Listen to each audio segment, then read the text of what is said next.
창세기 19장 21절부터 27절까지 같이 읽으시겠습니다. 시작. 야곱이 라반에게 이르되 내 기한이 찼으니 내 아내를 내게 주소서. 내가 그에게 들어가겠나이다. 라반이 그곳 사람을 다 모아 잔치하고 저녁에 그 딸 레아를 야곱에게로 데려가매 야곱이 그에게로 돌아가니 라반이 또 그 여종 실바를 그 딸 레아에게 시녀로 주었더라. 야곱이 아침에 보니 레아라 라반에게 이르되 외삼촌이 어찌하여 내게 이같이 행하셨나이까? 내가 라헬을 위하여 외삼촌께 봉사하지 아니하였나이까? 외삼촌이 나를 속이심은 어찌미니이까? 라반이 가로되 형보다 아우를 먼저 주는 것은 우리 지방에서 하지 아니하는 바이라. 이를 위하여 7일을 채우라. 우리가 그도 내게 주리니 내가 그를 위하여 또 7년을 내게 봉사할지니라. 아멘. 무슨 얘기인지 앞뒤 대충 다 아시는 얘기죠? 이제 외삼촌 댁에 나중에 이제 처가댁이 됩니다마는 거기 도망간 야곱이 그 집에 딸이 둘이 있었는데 그 중에 셋째 딸에게 반했다. 이건 우리나라고, 여기 이제 둘째 딸인 라헬에게 반해가지고 라헬 달라고 하니까 이거 뭐 어쩌고저쩌고 해가지고 외삼촌에게 속아서 일단 7년을 열심히 일하고 그러면 주겠다 해서 7년이 지났어요. 그래가지고 이제 오늘 밤에 이제 우리가 신방을 꾸미고 결혼을 하고 새 출발을 하는가 보다 하겠는데 정전이 됐는지 전기가 안 들어오는 집안이다 보니까 깜깜한 가운데 더듬더듬 어떤 여인이 와서 내 아내인가 보다 했는데 그 다음날 아침에 보니 누구예요? 언니들아 이거죠. 그래가지고 언니가 그러니까 외삼촌 장인어른 이게 어쩐 일입니까? 막 그랬더니 이거 뭐 우리 집안은 뼈대 있는 집안인데 우리 뼈대 있는 집안에서는 어떻게 한다고요?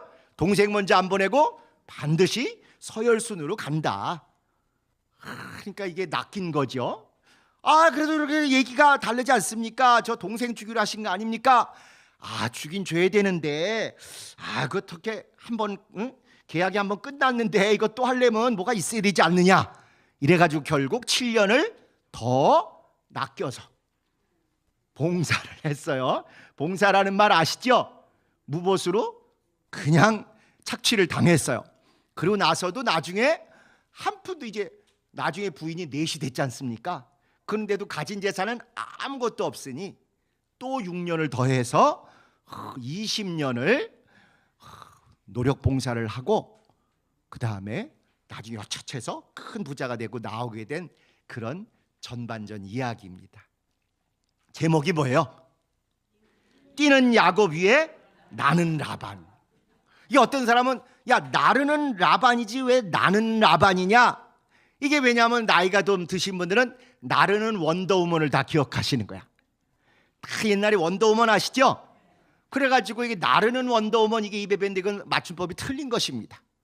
나는이에요. 나는 날다 나는. 그래서 나는 라반은 내가 라반이다가 아니고 뛰는 야곱 위에 나는 라반이에요. 이거는 우리가 인간적으로 표면을 봤을 때는 그게 맞아요. 뛰는 야곱 위에 더 한술 더 뜬 라반이 있었어요. 그런데 이제 하나님의 입장에서 봐서는 하나님의 EEJ이에요. EEJ 기억하시죠? 오랑캐로 오랑캐를 제어한다. 오랑캐로 오랑캐를 다스린다. 나쁜 놈이 하나 있으면 선한 사람이 직접 가서 마주쳐가지고 같이 그냥 똥바지 뒤집어 쓰고 이러지 않고 다른 오랑캐로 이걸 치게 해서 지들끼리 치고 바꿔가지고 원래 목적을 이룬다, 이런 뜻 아니겠습니까? 그러니까 거짓말하고 믿음의 과정을 어기고 수단 방법 안 가리고 하나님의 의를 비껴나가는 야곱을 하나님이 직접 징계하시기보다는 한술 더 뜨는 속임수의 더 대가를 동원해서 이 야곱을 여러 가지로 고통을 주고 결국은 변화시키는 것. 하나님의 EEJ, 하나님이 오랑캐로서 오랑캐를 제어하시고 사기꾼으로 사기꾼을 통제하시고 속이는 자를 속이는데 도튼 자를 통해서 제대로 뒤통수를 치시는 그런 얘기입니다. 겉으로 볼 때는 야곱 위에 라반, 뛰는 야곱 위에 나는 라반. 그러나 하나님 입장에서는 오랑캐로 오랑캐를 제어하시는 그런 얘기다 하는 것입니다. 자, 우리 개요를 한번 보실까요? 개요는 아주 간단합니다. 야곱이 이제 막 집에서 살겠다고 도망갔다가 이제 베델에서 하나님 만나고 드디어 외가댁에 있는 하란 땅에 도착을 했어요. 거기서 세 단계로 사람들을 만나는데 그 동네 목자들을 먼저 만나고, 그 다음에 양에게 물 먹이러 온 라헬을 만나고, 그 다음에 라헬의 소개에 의해서 라헬의 아버지인 라반을 순서대로 만납니다. 두 번째는 야곱이 요때 가자마자 한눈에 반하기도 했지요. 되게 한눈에 뿅 가지요, 호감이. 근데 이제 여기 자세히 보시면 뭐라고 되어 있냐면요, 야곱이 한 달을 그와 함께 거하더니 그 집에 한 달을 머무는 거예요. 한 달간 그 집에 있으면서 딸 둘이 있는 걸 관찰했으면 견적이 나와요, 안 나와요? 벌써 다 나왔겠죠? 그리고 마음이 화살이 어디로 뿅뿅뿅뿅 갔는지도 다 됐겠죠? 그래서 야곱이 라헬을 사랑하게 된 거예요. 그것 때문에 7년을 며칠같이, 몇 날같이, 수일같이 봉사했어요. 야곱이 라헬을 사랑함같이, 이렇게 우리가 주님을 지금까지 수십 년 여러분이 헌신한 것과 똑같이 그렇게 이제 7년을 무보수로 봉사를 했어요. 3번, 그런데 이제 때가 되매, 오늘 우리가 읽은 그 부분이 라반의 자매 바꿔치기 속임수로 야곱이 라헬 대신 레아와 밤을 함께함. 여기 성경대로 하려면 그 야곱이 라헬 대신 레아에게 들어감 하는데 자꾸 이게 좀 조금 거시기한 표현 같아가지고 그냥 조금 좀 점잖게 밤을 함께함 이렇게 썼습니다. 밤을 함께한다는 게 무슨 뜻인지 아시죠? 네, 여기 다 19세는 넘어가신 걸로 알고. 자, 그 다음에 4번. 그리고 이제 아침에 일어났더니 황당했죠. 그래가지고 야곱이 라헬도 주세요 하고 떼쓰고 받긴 받지만 이거는 선불이다. 7년 더 옛값을 봉사를 해야 된다. 지금까지 7년 한 거는 옛값이 아니라 언니인 라헬 값이었다. 같이 같은 날 주겠다. 주긴 주는데 이건 선불이다. 물건 먼저 갖다 써라. 대신 할부로 7년 갚아라 해가지고 7년을 더 봉사하게 한 겁니다. 대단해요. 어떻게 이런 머리가 팍팍 도는지. 또 아무리 그렇다고 해도 이런 거를 말을 한다는 이게 능력 같아. 이게 우리 같아 이거 말이 안 돼 이게. 근데 말을 하잖아요. 그래가지고 그 자매 바꿔치기 속임수로 야곱이 라헬 대신에 한편 때문에 다시 7년을 봉사해요. 이게 사랑의 힘일까요? 사랑의 덫일까요?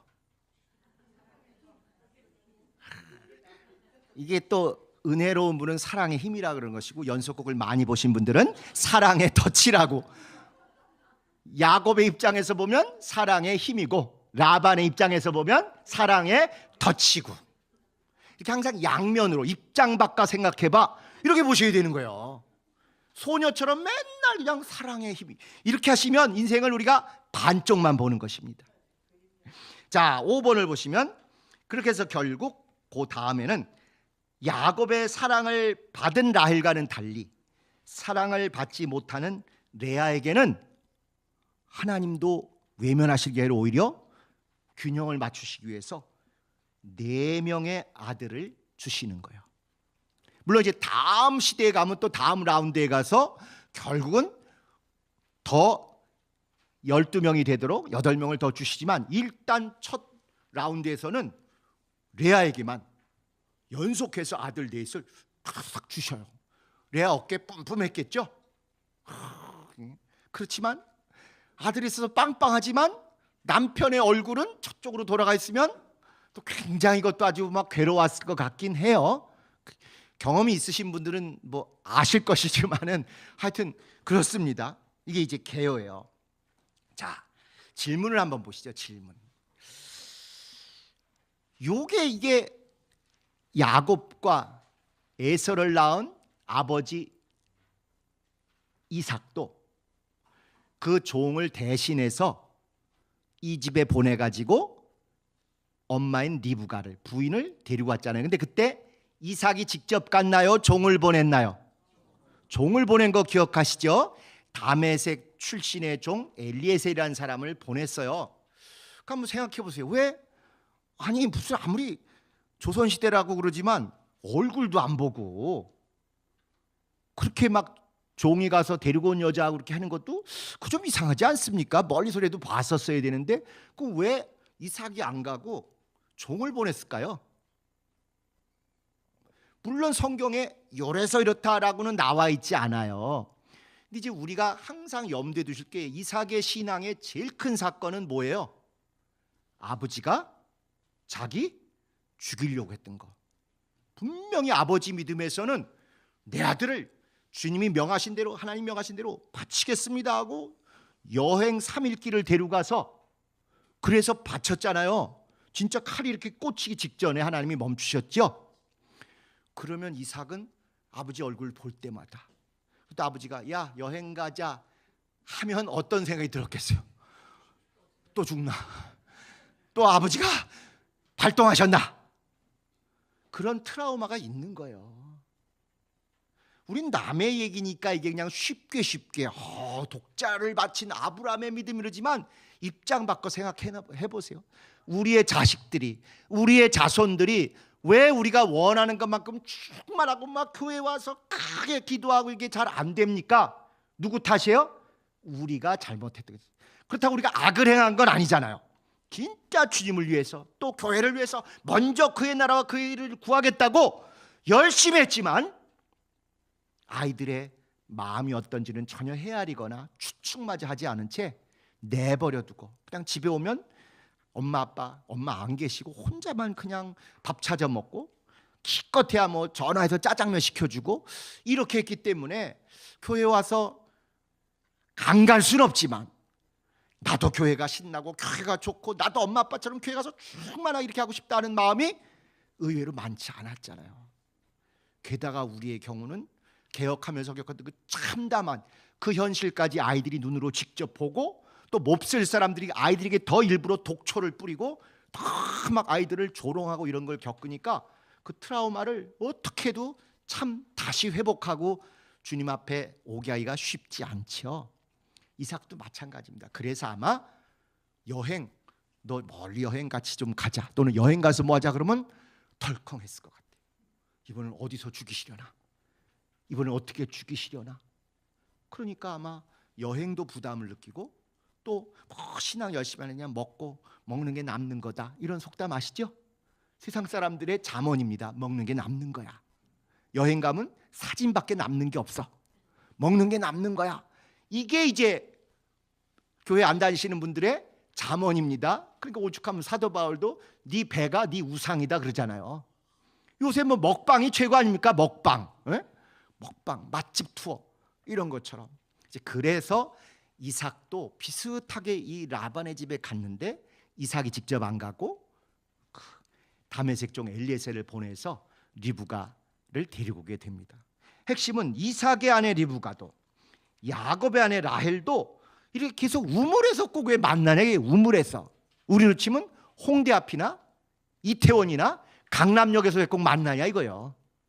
일단 거기 핫플레이스니까 만나겠죠. 핫플레이스인데 우리가 생각하는 오늘날의 그런 핫플레이스가 아니라 이들이 물이 부족한 동네예요. 이 지역이 우린 물 많지 않습니까? 물이 부족한 동네니까 제일 사람들이 매일의 생활에서 빠짐없이 가야 될 곳이 바로 이 우물 아니겠습니까? 게다가 농사 짓는 민족이면 수로를 내서 물이 논으로 밭으로 들어오게 하잖아요. 유목민들은 어떻게 하는 거예요? 데리고 다니면서 물 있는 곳에 갈 수밖에 없지 않습니까? 그러니까 그들의 모든 하루에 제일 중요한 일이 우물 있는 곳에 모이는 것입니다. 그리고 역시 이제 영적으로 보면 생명이 나타나는 곳, 생명이 시작되는 곳, 그래서 하나님이 유난히 축복하는 생명의 장소가 전부 우물이다 이거예요. 우물.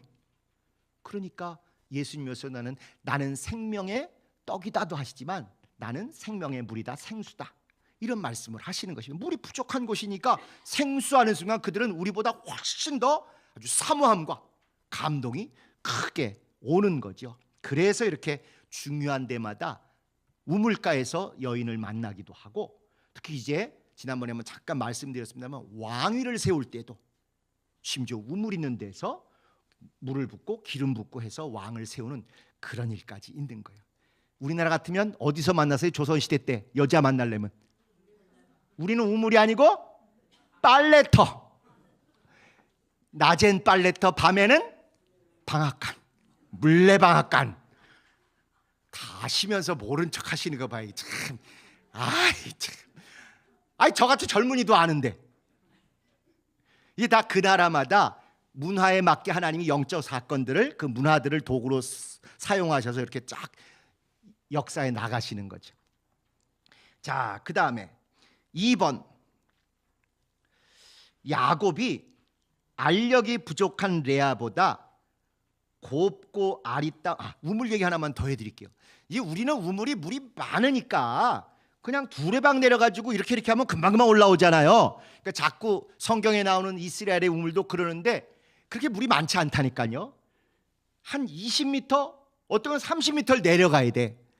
두레박 갖고 안 되고요. 크게 파고 주변에 계단이 있어가지고 계단을 밟고 해서 그래서 내려갑니다.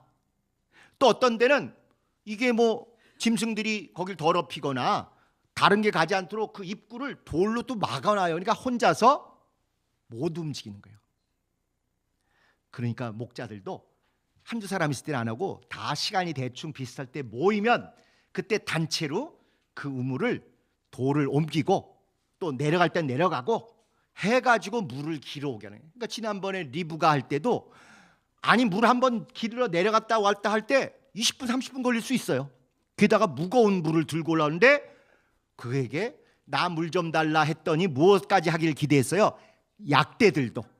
그거 하면 약대가 우리보다 한 10배는 먹을 텐데 그걸 다 할 정도로 정말 섬김이 몸에 밴 사람을 그걸 딱 알아본 거 아니겠습니까? 마찬가지다. 그래서 사실은 야곱이 먼저 목자들이 왔는데 그때는 물 달라 물 하라 이걸 안 해요.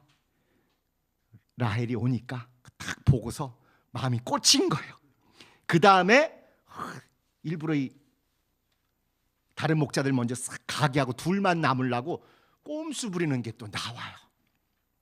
그러니까 먼저 첫눈에 이렇게 좀 반한 게 있고 또 그 집에 가서 한 달간 이렇게 잘 관찰 여러 가지로 꼬셨겠죠. 요즘 이제 젊은 사람들 많이 쓰는 말 중에 플러팅이라는 단어가 있어요. 플러팅.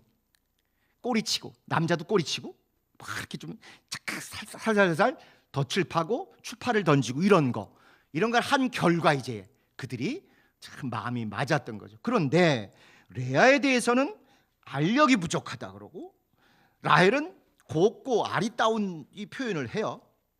17절에 보면 레아는 알력이 부족하고 라헬은 곱고 아리따우니, 이 알력이 이게 눈안자 힘력자인데 이 알력이 부족하다는 게 무슨 뜻인가? 이게 이제 아직도 학자들이 이거다라고 정답이 나와 있지는 않아요. 대충 우선 이게 좋은 얘기 같지는 않죠. 알력이 부족하다. 그러니까 레아는 뭔가 좀 부족하고 라헬은 훨씬 곱고 아리따워서 라헬에게 끌릴 수밖에 없다. 그런 얘기를 했는데 그럼 구체적으로 알력이 부족하다는 게 뭔가? 그 이제 나쁜 쪽이긴 한데 좋은 의미도 있나? 뭐 그런 고민들을 많이 합니다. 그래서 보통 이제 알력이 부족하다 그러면 실제로 글자 그대로 보면 시력이 약해서, 시력이 약하면 어떻게 돼요? 이렇게 보잖아요. 이렇게 눈. 요즘 같으면 돋보기를 쓰겠죠. 처녀가 이렇게 돋보기 쓰면 선입견이 생기지 않겠습니까? 아무리 고운 여자도 이렇게 하면 좀 덜 고와 보이고, 아마 그런 건지 이제 글자 그대로 보면 시력이 나빠서 돋보기를 그때 시간은 안 썼겠지만 이렇게 좀 보는 게 찡그리지 않았을까? 찡그리 나오는데 꼭 안 예쁜 건 아니에요. 서시라고 아시나요? 중국의 4대 미인 중에 하나인데 이 눈이 이 사시, 그러니까 사팔, 그런데도 그게 또 매력이 있나 봐요. 모르겠습니다. 하여튼 이제 그런 쪽으로 생각하는 사람이 있는가 하면 알력이 약하다는 게 총기가 좀 떨어진다 이런 표현도 좀 있어요. 우리는 사람이 조금 총명하지 못하다 할 때 총자를 써요. 총자. 이게 귀밝을 총자입니다. 잘 듣고 잘 깨닫는 걸 우린 똑똑하다고 하는 거예요. 총명하다는 게 귀가 좋다는 얘기예요. 잘 듣는다, 잘 알아듣는다. 그런데 그런 식으로 여기도 눈이 뭔가 좀 개슴츠레하고 눈이 좀 약해 보이면 우리도 눈이 또렷또렷하면 아유 저 똘똘한 놈, 똘망똘망한 녀석 이렇게 하듯이 조금 이렇게 IQ나 이해도나 센스가 떨어진다는 의미가 아닐까 이렇게 좀 보는 면도 있어요. 그러면 여러분 IQ나 센스가 좀 떨어지면 매력이 없나요? 백치미를 아시죠? 백치미 똑똑하고 아주 칼 같고 이런 것만 미인이거나 매력 있는 게 아니라 좀 뚱하고 조금 엉뚱한데 이게 또 남자들이 속수무책으로 당할 수 있습니다. 백치미. 그래서 하여튼 뭐가 뭔지는 잘 똑 부러지는 않지만 그런 여러 가지 설이 있어요. 어쨌거나 아빠 입장에서 볼 때는 라반의 입장에서 볼 때는 큰딸 레아는 뭔가 좀 아쉬움이 있어요. 마치 아픈 손가락 마냥 얘 시집 갈 때가 됐는데 조금 남자들한테 어필을 좀 덜한다. 라헬은 좀 가만히 있어도 누가 봐도 똘똘하고 아리따고 곱고 센스 있고 그래서 심지어 나중에 보면 질투도 좀 있어요. 여자 최고의 매력 중에 하나가 뜻밖에도 질투예요. 질투. 자기만 좋아해 주길 원하는. 그래서 쟤는 가만둬도 팔릴 것 같은데 이 큰애는 안 팔릴 것 같다 이거요. 그런 면에서 이런 묘사가 나온 거 아닌가 이제 그런 생각이 듭니다.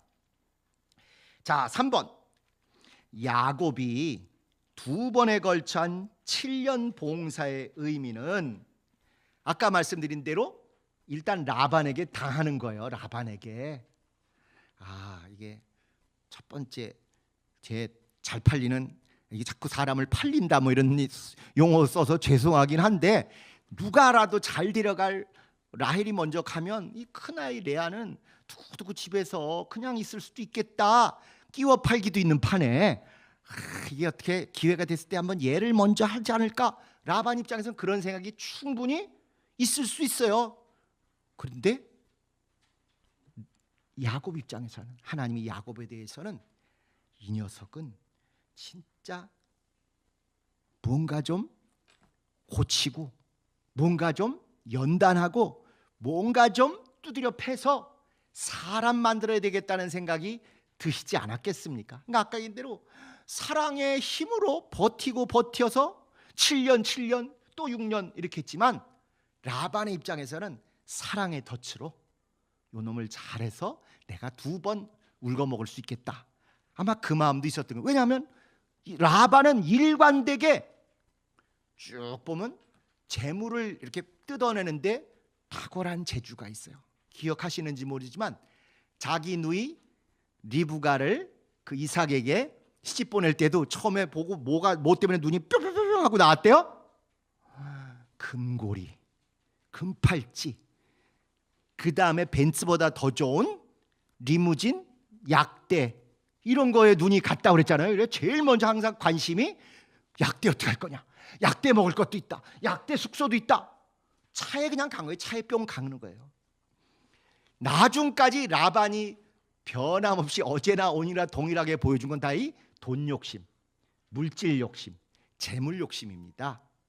그래서 라반은 울거먹고 해서 이 호구인 야곱을 좀 잘 뜯어 먹어야 되겠다는 게 항상 그 밑에 깔려 있는 것 같아요. 우리도 지난 수십 년간 좀 그렇게 당한 면이 약간 없다고 할 수 없지 않을 만큼 있다는 것이 느껴질 때가 있죠. 뭐 우리는 진실하게 다 한 건 분명하니까. 반면에 하나님 입장에서는 속이는 자가 속아봐야 당하는 사람의 애환, 피토하는 그 마음을 아는 거 아니겠습니까? 게다가 야곱이 받은 최고의 축복이 뭐예요? 큰 자가 작은 자를 섬기고 작은 자는 섬김을 받게 된다는 그 축복이잖아요. 그런데 무작정 처음부터 섬김 받으면 이게 나쁜 인간이 되고 폭군이 되고 자기만 알겠죠. 제대로 섬김 받기 위해서는 제대로 섬기는 자의 고뇌와 애환과 처절한 고통을 알아야 그 다음에 자기가 섬김받는 자가 돼도 그게 얼마나 소중하고 귀하고 저들이 얼마나 귀한 것을 자기에게 주는지를 안다 이거예요.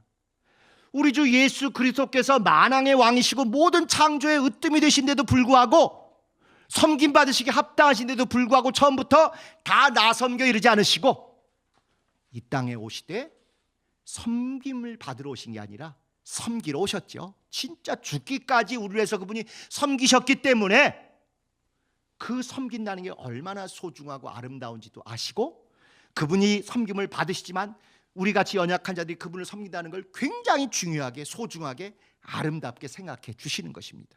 그래서 속이는 거의 대가인 야곱이 속임을 당하는 걸 통해서 정신 차리고 인격을 연단하고 섬김 받는 자가 될 사람이지만, 자기가 이렇게 고생하고 심지어 착취당할 정도로 속을 정도로 섬기는 걸 통해서 진짜 이 섬김이라는 게, 또 섬김 받는다는 게 얼마나 소중하고 그것을 하는 사람이 얼마나 중요한지를 깨닫도록 그렇게 연단하시는 과정이 바로 7년, 6년의 과정입니다.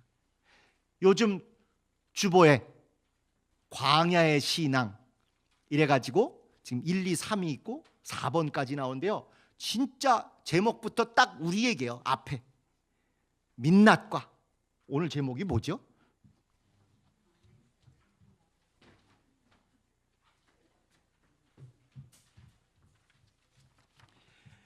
본색과 민낯의 곳인가. 이게 뭐 온갖 사람들의 쌩얼이 다 드러나지요. 감추었고 외식했던 게 다 폭로됩니다. 광야 맞아요. 근데 거기에 끝나는 게 아니라, 본색과 민낯이 드러나는 데 끝나는 것이 아니라, 그걸 보고 아, 내가 이런 놈이었구나, 우리부터도 스스로를 깨닫고 회개하고 돌이키는 자백과 회개의 곳, 이런 것들입니다. 그래서 참 이게 야곱도 딱 그런 과정을 지금 거치는 것 같습니다. 자, 4번. 라반은 무슨 생각으로 라헬 대신 레아를 먼저 들이밀었을까? 아까 말씀드린 대로 뭔가 알력이 약하고 부족함이 있고 잘 안 팔릴 것 같고 매력이 동생에 비해서 덜 하니까 어떻게든지 얘를 먼저 좀 여위고, 그러면 자동적으로 얘는 여위고, 우리야 차선이 넓으니까 뭐 차선 바꿔서 뒷차가 먼저 가도 되지만 예전엔 꼭 서열순으로 가야 되다 보니 막 이런 생각을 합니다. 그러면서 라반이 아까 우리가 읽은데 뭐라 그러냐면요,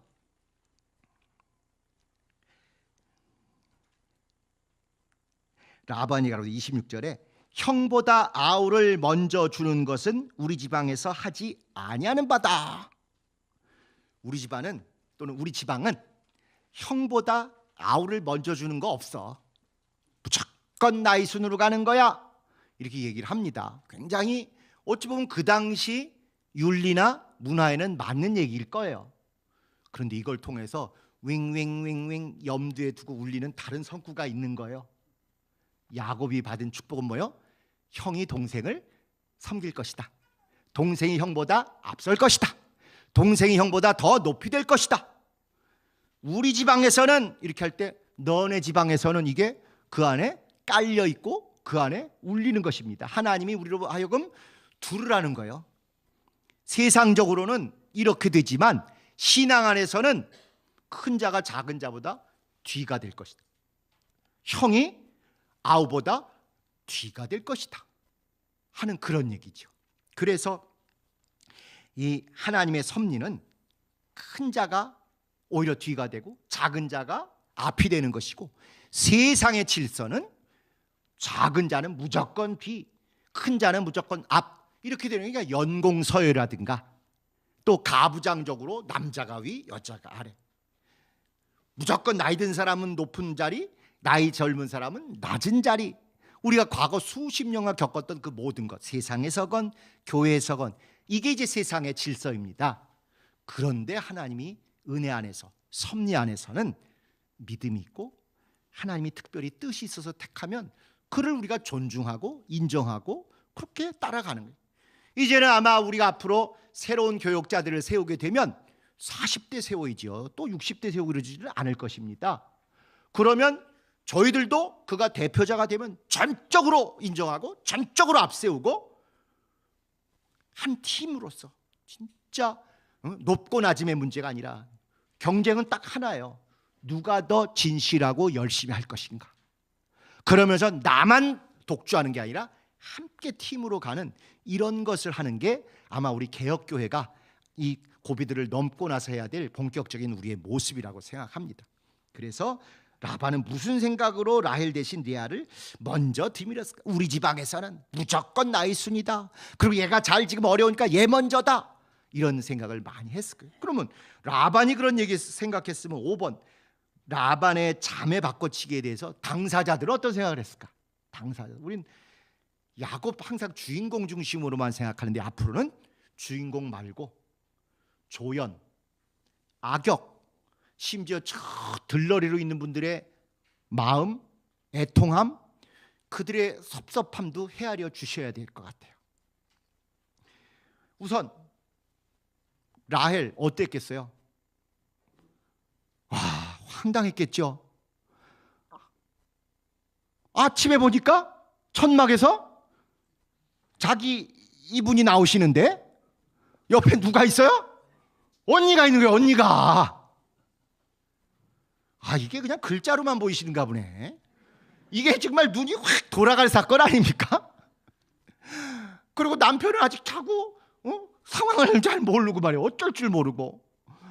그럴 때 이 라헬의 마음은 아마 무너졌을 거예요. 배신감, 황당함. 어떻게 된 거냐고 막 따져 묻는데 아빠는 엉뚱한 소리, 딴소리하고 신랑감은 나도 몰라. 모르긴 지가 같이 자놓고서 막 이러니까 얼마나 참 남편도 미워, 언니도 미워, 아빠도 미워. 분노와 참 막 속상하고 애통하고 어쩔 줄 모르고 탁탁탁 뛰었을 것 같아요. 그래서 나중까지 보면 라헬이 아버지에 대한 미움, 아버지 걸 완전히 다 뺏어가고 남편 편 드는데 이해가 돼요. 그럴만 하겠다. 아무리 자매지간이지만 한 달간 벌써 눈으로 마주치고 뭐 썸씽이 있었는지 안 있었는지는 잘 모르지만 이렇게 했던 자기 짝인데 드디어 이제 결혼식 한다고 오늘 밤이라고 했는데 왜 소식이 안 오지 하고 깜빡 졸았겠죠. 그런데 아침에 보니까 벌써 사고가 났어요. 둘이 한 군데서 나와요. 언니가 이제 막 웃으면서 기분 좋게 나오고 얼마나 황당하고 얼마나 분노고 배신감이 막 가득하지 않았겠습니까? 레아는 또 어땠겠어요? 레아는 아니 아빠 내가 들어가면 어떡해? 쟤하고 둘이 이렇게 좋아하는 사이잖아. 다 알잖아. 참말 말고 그냥 넌 번쩍하고 깜깜할 때 목소리 좀 변조하고 옷 좀 이렇게 잘 동생 거 입고 천천히 들어가서 뭐 물으면 적당히 그냥 이렇게 대답해. 이렇게 들여보냈어요. 그런데 아침에 보니 화들짝 놀래가지고 아니 형수님 이게 어떻게 된 일입니까? 막 그냥 지금 난리가 난 거 아니에요. 레아도 답답하고 황당한 것이 아니 아빠랑 얘기 안 됐어요? 아빠랑 얘기된 거 아니에요? 아빠가 다 그냥 들어가기만 하면 된다 그러시던데. 아 이러고 동생을 보는 순간 또 자기가 얼마나 민망하겠어요. 이런 게 여긴 성적인 문제에서 그러지만 우리 사실 교회 일 하면서 이 커뮤니케이션이 잘 안 되거나 또는 사심이 깃들어 있거나 믿음을 좀 어긋나서 사바사바 해가지고 일을 하고 나면 결국은 그냥 막 황당해가지고 이 거짓말이 덮기 위해서 다른 거짓말을 하게 되고 또 다른 일이 참 황당하고 시험 들게 생기고 그럼 결국 누가 죄인이요? 전도사님들 목사님들이 죄인인 거죠. 우리가 잘못했다고 제발 좀 봐달라고 막 싹싹 빌어야 해결되지. 그걸 만약에 목사 전도사가 저 교구장님이 그랬어요, 구역장님이 그랬어요 이렇게 덮어 씌우는 순간 더 일은 잘못되죠. 제가 잘못했습니다. 제가 깜빡하다가 졸다가 또는 내가 착각해가지고 그랬습니다. 이렇게 이게 나가야 되는데 서로 발뺌하기 시작하면 참 황당합니다. 그러니까 저는 이 레아가 진짜 불쌍해. 레아는 뭐야 완전히. 사실은 이게 아브라함이 사라하고 잘해서 자녀가 나야 되는데 사라 대신 하가를 집어넣은 다음에 문제가 생기기 시작했잖아요. 이렇게 라반이 언니 먼저 집어넣었다가 사건 사고가 지금 불거지기 시작하더니 그 다음엔 또 몸종, 여기 우리가 읽은데 여종 실바를 또 집어넣었다는 거예요. 또 몸종 하나를 시바지를 또 줬다는 거예요. 이러니 문제의 소지가 계속 늘어나죠. 왜? 물르지 못하도록. 얘 네가 취했으니까 네 부인이다. 그리고 얘를 위해서 내가 몸종까지 이렇게 붙여줬다. 물르지 못하게 기정사실화하느라고 이렇게까지 라반이 밀어붙입니다. 지난 시간에 그랬잖아요. 첫 단추가 잘못 깨진 걸 알면 어떻게 된다고요? 우선 뜨끔해야 되고 딱 그 다음에 멈춰야 되고 그 다음에 딱 새롭게 결단해야 합니다. 아 이거 어떡하지? 아 요거만 이렇게 해서 대충 덮어 씌우고 대충 넘어가자. 이러면요 꼬리에 꼬리를 물고 영성이 없어진 건 말할 것도 없거니와 인간적으로도 참담하게 됩니다. 아니다 싶으면 딱 뜨끔해야 되는데 라반은 그게 아니고 산전수전 다 겪은 딜의 대가, 속임수의 대가, 공중에서 날아다니는 사람. 그렇기 때문에 아예 요걸 더 무르지 못하도록 몸종까지 딱 넣어주는 거예요. 불행의 씨앗을 계속 더 뿌리고 있는 거죠. 늪으로 더 걸어 들어가기 시작하는 것입니다. 자, 그래서 이 라헬이 이렇게 상처가 있으니까 나중에 드라빔을 훔치고 뭐 이런 거 할 때 보면요, 진짜 아버지에 대한 분노가 가득 차 있어요. 그동안 누르고 농축했다 한 번에 팍 폭발하는 얘기가 이제 나중에 우리가 읽을 때 나옵니다. 자, 6번 졸지에 4명의 여인을 얻게 된 야곱의 마음은 어떠했을까요? 이건 남자분들이 좀 얘기를 하셔야 되는데 막 황당하고 막 그냥 시험 들고 막 억울하고 이랬을까요? 성경에 안 나와 있어요. 안 나와 있는데 그 옛날에 뭐 그래 열 뭐 마다치 않는다 뭐 그런 뭐 비슷한 얘기 있죠. 네. 이게 처음에는 황당하긴 했지만 속았다 싶었지만 아유 형수도 없고 아니 형수도 없는 게 아니라 누구라 그러죠 이거? 처형. 아까 제가 실수했네. 처형도 오고 원래 내가 마음에 뒀던 아내도 오고 또 몸종도 하나씩 와서 넷이 됐다. 안 돼요 이랬을 것 같아요. 이러면 안 돼요 하고 메아리가 계속 울려 퍼졌을 것 같아요. 이러면 안 되는 건데 진짜로. 그러니 결국은 이 야곱의 이야기가 참 이상하게 흘러가면서 인간적으로는 참 불행의 씨앗들이 점점 커지는데 하나님과의 관계에서는 복을 3번이나 어쨌건 받고 나니까 3종류의 복이 넘쳐나게 됩니다. 마누라 복이 우선 넘쳐요. 이렇게 절대 4배가. 그 다음에 또 자녀의 복이 몇 명? 여러분부터 그러시면 안 돼요. 13명. 왜 딸을 그렇게 무시합니까? 12아들보다 귀한 딸이 하나 있잖아요. 근데 물으면 전부 다 여자분들까지 12 이러고 끝내신다 이거야. 1 플러스 12 딸을 앞세우셔서 1 플러스 12 노년에 고생 안 하시려면 1 플러스 10이라고 하셔야 되는 거예요. 딸 하나 아들 12 이게 그냥 가치가 비슷한 거예요. 그래야 노년에 라면이도 끓여 드시지 않겠어요. 그 다음에 3번째 복이 이제 양이라든가 여러 재산이 퍽퍽 늘어나죠. 근데 이게 다 아름답고 은혜로운 걸로 늘어난 게 아니었잖아요. 그냥 어떻게 바꿔치기 하고 뒤통수 맞고 물르지 못하게 막 밀어붙여서 아내가 넷으로 복으로 늘어나고 그냥 아들 낳기 경쟁을 해가지고 심지어 비아그라 거래 있는 거 아시죠? 모르셔요? 그런 야한 거는? 합한채. 그게 요즘 비아그라 아닙니까? 그게 남성용인지 여성용인지는 좀 불확실해도 그래가지고 또 그거 거래하고 하룻밤 순서 바꾸고 그래가지고 경쟁적으로 아이들을 낳아서 1 플러스 10이 13명을 낳고 그 다음에 외삼촌 집안 완전히 말아먹게 속임수인지 술수인지 편법인지는 잘 불확실하고 아리까리하지만 어쨌거나 그 집안의 좋은 양들은 전부 다 자기 것으로 만드는 걸 통해서 3번 복을 받더니 3가지 복을 다 받는 거예요. 실제로. 그런데 아름답고 은혜롭고 진짜 하나님의 방법이라기보다는 기기묘묘하게 하나님이 자기 일은 하셨지만 인간적으로 볼 때는 참 우여곡절이 많게 아내복, 자식복, 그 다음에 물질복까지 받는 그런 이야기로 야곱의 이야기가 쫙 이어지게 됩니다. 하여튼 야곱의 마음이 좀 궁금하긴 해요. 에서는 3명을 얻었는데 휘에는 4명을 얻은 거예요.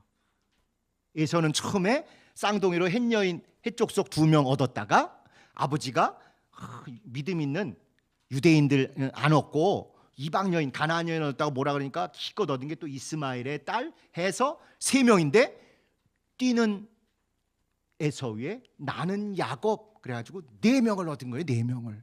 그런데 나는 야곱이 다시 또 뛰는 야곱이 되고 뛰는 야곱 위에 나는 라반이 딱 있게 된 거죠. 자, 마지막 7번. 이렇게 야곱이 드러내놓고 속마음으로만 아니라 겉으로도 이렇게 편애와 차별, 레아는 어쩔 수 없이 사고는 쳤지만 그리고 그 이후에도 좀 3번 더 관계는 맺은 것 같아요. 최소.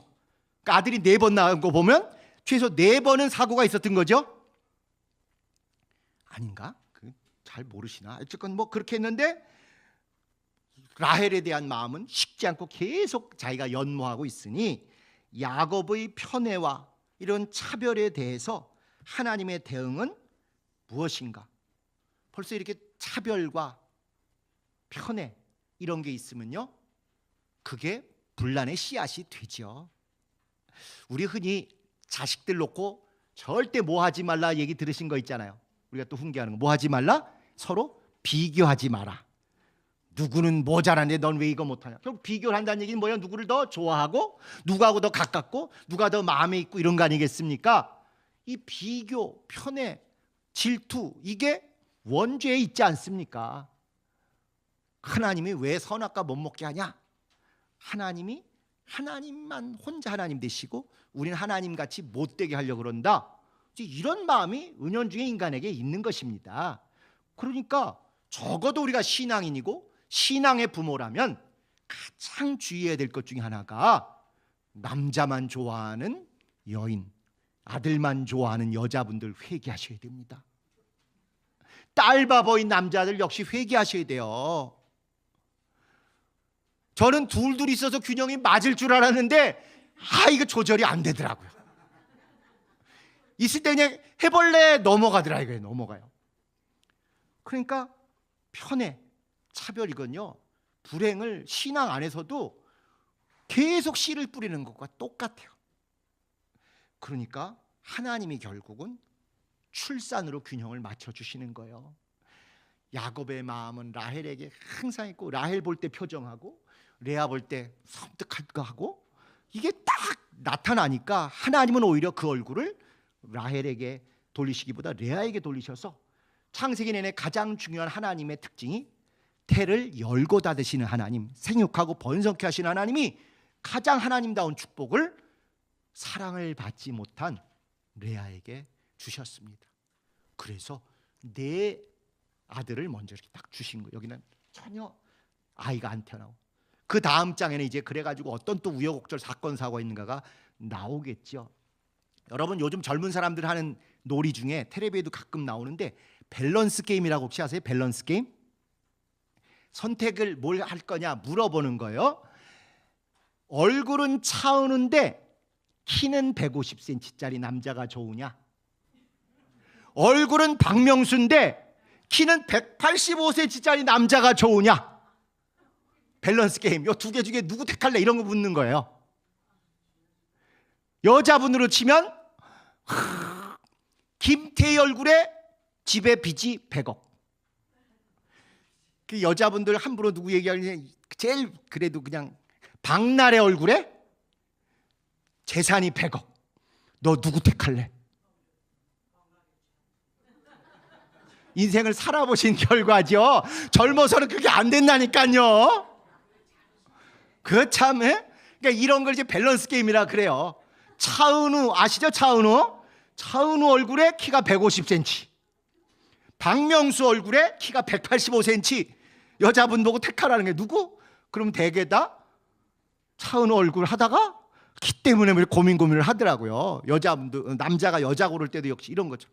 근데 하나님은 공평하게 야곱의 사랑을 받는 라헬에 대해서 소박 맞듯이 정말 눈치밥 먹고 괜히 왕따 당하고 괜히 미움의 대상이 되는 레아에 대해서 은혜를 베푸시고, 부족함이 있는, 아까 알력이 약하다는 게 무슨 뜻이 됐건 부족함이 있는 그에게 오히려 아들의 복으로 먼저 역사하시는 것입니다. 그러니까 우리가 신앙 안에서 누구 복 받았다고 막 부러워하는 사람, 부러워하는 건 좋아요. 근데 시기하고 또 이제 험담하고 깎아내리고 이런 걸 하면 안 되지 않겠어요? 사도행전에 보면 도르가라는 여인이 죽었다가 살잖아요. 그런데 그가 돈이 많은데 그 돈을 가지고 자랑하거나 자기만 호의호식한 게 아니라 과부들이나 어려운 사람들을 많이 도왔다는 거예요. 그러니까 그가 죽으니까 그에게서 사랑을 받고 베품을 받고 섬김을 받던 많은 사람들이 함께 기도하고 눈물을 흘리며 이 사람 살려달라고 하니까 진짜 하나님이 역사하사 살아나잖아요. 큰 축복, 큰 복을 받았을 뿐만 아니라 그걸 잘 관리하고 잘 나누고 잘 끼쳐서 오히려 사람들이 그를 시기하기보다 더 좋아하고 그를 위해서 도구하고 그를 위해서 정말 복을 빌 그런 양상이 됐던 것이죠. 반면에 꼭 맞아떨어질 케이스죠. 욥 같은 경우에 그가 그렇게 부자였다가 쫄딱 망하니까 친구들도, 나쁜 친구들은 아니지만 어쨌건 와서 야, 너 뭐 잘못한 거 있는 거 아니야? 그렇지 않고 이렇게 어떻게 하루아침에 다 거덜나냐? 폭삭 망한 거 보니까 네 죄가 엄청 센 것 같다. 자꾸 이런 식으로 괴로움을 더 주었었어요. 그런데 하나님이 아니다. 그건 하나님과의 특별한 뜻이 있어서 그런 것이지 얘가 너희들보다 더 의롭다. 이렇게 된 것입니다. 그러니까 축복을 받는 것보다 더 중요한 게 역시 축복을 관리하는 관복, 수복보다도 관복이 이렇게 중요한 것이고, 그 관복이 하나님이 균형을 잘 맞출 수 있게 이렇게 잘 해야 된다는 것이죠. 그래서 우리가 진짜 모범을 보여야 될 그런 사명이 있는 것입니다. 편애나 차별을 절대 하지 않도록 이를 악물고 성경대로 산다는 그런 각오도 있어야 되고, 또 진짜 하나님이 어떤 사람에게 각각에 대해서 합당한 복과 은혜를 주셨으면 절대 그것에 대해서 시기하거나 질투하거나 깎아내리기보다 그는 그것을 통해서 하나님과 관계가 잘 맺어진 사람이고, 그만 믿음 좋고 그게 없는 사람은 믿음 없는 게 아니라 이는 또 하나님과의 특별한 또 다른 하나님이 보충해 주시고 공평케 하시는 역사가 있다. 자꾸 그렇게 믿고 시인하는 가운데 그런 걸 발견해 주시고 칭찬해 주시는 거, 그게 성숙한 우리들이 할 일이라고 확신합니다. 자, 이제 요약 가시죠. 1번, 하나님은 야곱의 형제 바꿔치기를, 야곱이 형 에사하고 바꿔쳤잖아요. 형제 바꿔치기를 라반의 자매 바꿔치기로 꾸짖으셨다. 너 그거 잘못한 거다 하고 사건을 통해서 정반대로 뒤집어 주셨어요. 그러니까 아마 변장이 공통점이 있고, 또 눈이 안 보일 때 또는 깜깜할 때, 결국 안 보일 때 있었고, 음식을 먹으면서 음식과 관련돼서 있었고, 이게 나중에 이제 또 야곱이 에브라임과 므낫세라는 자기 손자들을 축복할 때도 이렇게 또 눈이 안 보이는 가운데 바꿔했습니다. 그러니까 야곱의 일생이라는 게 바꿔치기 일생이에요. 처음에는 자기와 혁을 바꿔치고, 중간에는 부인을 바꿔치고, 세 번째는 후손을 바꿔치기. 바꿔치기 인생으로 손자를 바꿔치고, 근데 손자면서 동시에 또 아들처럼 또 하고, 이렇게 후손 바꿔치기로 야곱의 일생은 바꿔치기 인생이에요. 참 이렇게 기구한 일이 없는 거죠. 두 번째 요약, 하나님은 야곱의 라헬만 편애한 것을 레아의 다산으로 균형을 맞추신다. 공평하신 하나님이시다.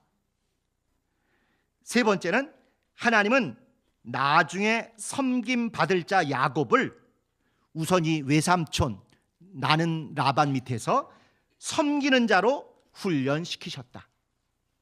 처음부터 재벌 2세로, 처음부터 왕자로 태어나서 백성의 어려움, 정말 직원들이 어려움을 모르고 막 이렇게 함부로 하는 드라마에 너무 이런 정말 재벌 2세 그림들이 악하게 묘사가 돼 있는데, 진짜 직원들의 소중함을 알고 그들의 애환을 알면서 일 잘할 수 있게 해주는 그런 리더, 그런 경영자, 그런 정치인, 그런 대통령이 우리에게 필요한 것이죠. 야곱은 그걸 위해서 20년을 속고 당하고 그런 결과를 겪게 하신 것입니다. 저장, 편애와 차별은 원망과 갈등의 초청장이요 신적 역전의 비상벨이다. 편애와 차별하면 반드시 원망과 갈등을 불러들이는 초청장과 같고, 신적 역전, 하나님이 들러엎으시고 하나님이 뒤집으시는 비상조치가 있는 비상벨과 같다. 그래서 이렇게 관복을 실패하면 안 된다. 우린 복을 어떤 형태든지 받을 터인데 도르가처럼 칭찬 듣는 그런 사람이 돼야지, 야곱처럼 주변 사람 혹시 시샘하거나 오해하는 그런 일이 있으면, 야곱이 아니라 욥처럼 그런 일이 있으면 안 된다. 자, 그 다음에 2번, 인생 도처 유상수요 뛰는 놈 위에는 나는 놈이 한 트럭이다. 이건 제가 만든 말이에요. 속담 아닙니다. 인생 도처에는, 인생 여기저기 내가 알지 못하는 넓은 세상에는 유상수요, 나보다 뛰어난 상수가 수십만 명, 수백만 명이 있어요. 미국을 가보니까 저도 나름 대한민국에서 공부 잘하는 축에 속한다고 생각했는데, 미국을 가보니까 대학생도 저보다 정말 천부적인 사고방식을 가진 애들이 많더라고요.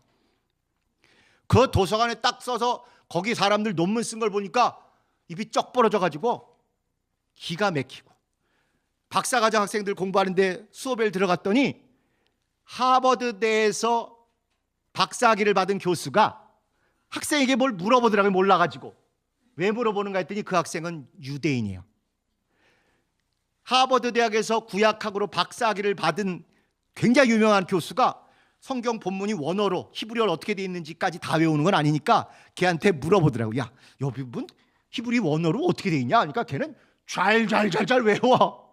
제가 그래 끝나가지고, 야, 넌 어떻게 구약 성경을 히브리어로 다 외우냐? 하니까 나는 유대인인데 어려서부터 주말에 우리로 치면은 서당 있지 않습니까? 유대인 교육을 제대로 받는 그런 회당에 가서 공부를 했대요. 그래서 구약을 완전히 다 외우는 건 아니지만 주요한 구절은 다 원어로 외운다는 거예요. 그러니까 하버드 대학 나온 교수가 다른 지식은 조금 앞서가 있지만 원문이 뭐라고 돼 있는지는, 야, 여기 어떻게 돼 있냐 묻더라니까요.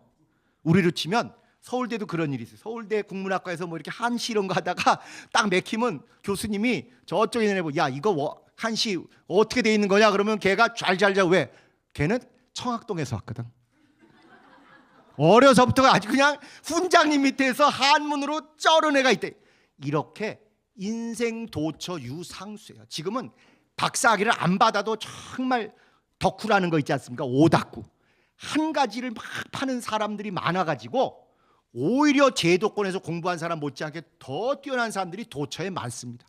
뿐만 아니라 그런 교육, 독서 이런 것뿐만 아니라 경험을 통해서 세상 사업이나 세상 현장을 통해서 진짜 귀한 그런 지식과 경험을 쌓은 분들이 얼마나 많습니까?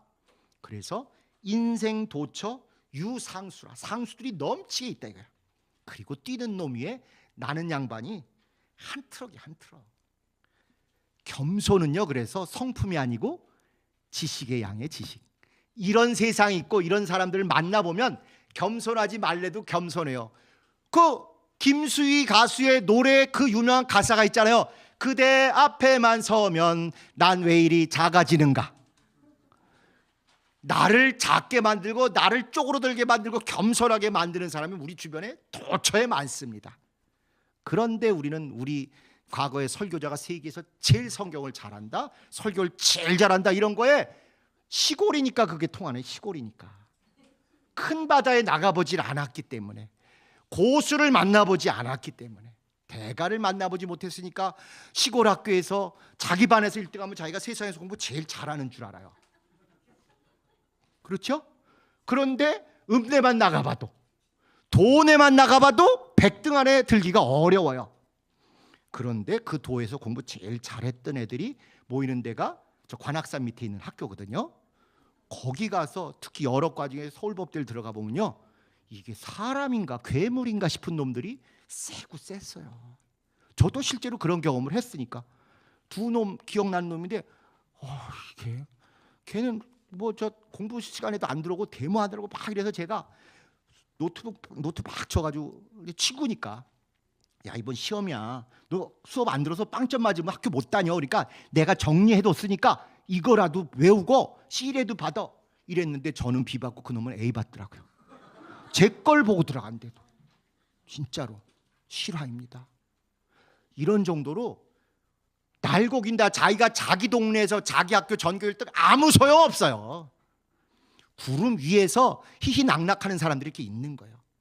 겸손은 이런 세상에 있는 걸 알고 이런 사람들을 만나봤기에 저절로 겸손해지는 거지. 난 성품이 겸손해. 무식한 거지 겸손한 게 아니에요. 그래서 요 인생도처 유상수요, 뛰는 놈 위에 나는 놈이 한 트럭이다. 이게 겸손의 원천입니다. 마지막으로 강요된 아바드와 신나는 아바드. 아바드, 여기 봉사하다는 단어가 많이 나오잖아요. 그게 일하다는 단어예요. 아바드. 오바댜서라는 구약 성경인데 그게 이제 아바드라는 단어인데 이게 참 묘하고 은혜로운 히브리어입니다. 일하다와 예배하다가 한 단어예요. 주님 앞에서 예배하는 것과 세상에 나가서 일하는 게 같은 단어를 쓴다 이거예요. 그래서 예배처럼 일하기와 일처럼 예배하기, 이게 우리가 과거에 따로따로 놀았던 게 성속 이원론이잖아요. 주일날 교회에서 예배하는 건 거룩하고 세상에 나가서 일하는 건 마지못해서 목구멍이 포도청이니까 또는 헌금하기 위해서 한다. 이게 잘못된 신앙이었잖아요. 그게 아니고 단마음으로 죽게 하듯 하라 하는 것처럼 예배 드릴 때 신령과 진정으로 그렇게 열심히 한 것과 똑같은 자세로 직장생활, 가게 운영, 사업 뭘 해도 그런 마음으로 하라는 게 신앙이라 이거예요. 그 한 단어라니까요. 아바드라는 단어가 일하다와 예배하다.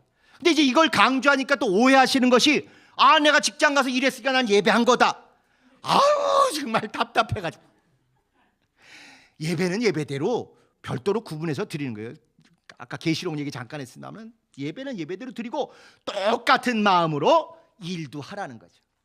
그래서 예배처럼 일하고 일할 때 열심을 다해서 정말 책임감 있게 직장생활 하듯이 또 그렇게 예배도 빠짐없이 열심을 다해서 하는 것입니다. 그래서 우리에게는 주일 영성 못지않게 중요한 게 일상 영성. 일상에서도 신령하고 거룩하고 충만하고 이거죠. 신앙생활만 중요한 게 아니라 생활신앙, 생활 속에서 신앙을 하는, 신앙을 드러내는 그게 우리에게 필요한 겁니다. 근데 그게 다 아바드라는 거예요. 그러니까 주님께 예배하는 것도 신나게 아바드지만 이 야곱이 라헬 좋아하면서 라헬 얻으려고 열심히 봉사했다는 7년을 거기도 전부 아바드했다는 거예요. 신나서 아바드한 거예요. 사랑해서 좋아서 예배가 됐건 직장생활이 됐건 좋아가지고 하는 신나는 아바드냐, 아니면 속아서 강제로 목구멍이 포도청이니까 하는 그런 억지로 강요된 아바드냐. 우리의 믿음은 강요된 아바드가 아니라 신나는 아바드예요. 일도 강요해서 먹고 살기 위해서가 아니라 즐겁고 하나님이 날 파송하셨기 때문에 일하는 것이고, 예배도 의무로 주일 안 성수 안 하면 문제 될까 봐가 아니라 진짜 기쁘고 즐거워서 드리는 신나는 아바드. 그래서 예배처럼 일하고 일처럼 예배하고.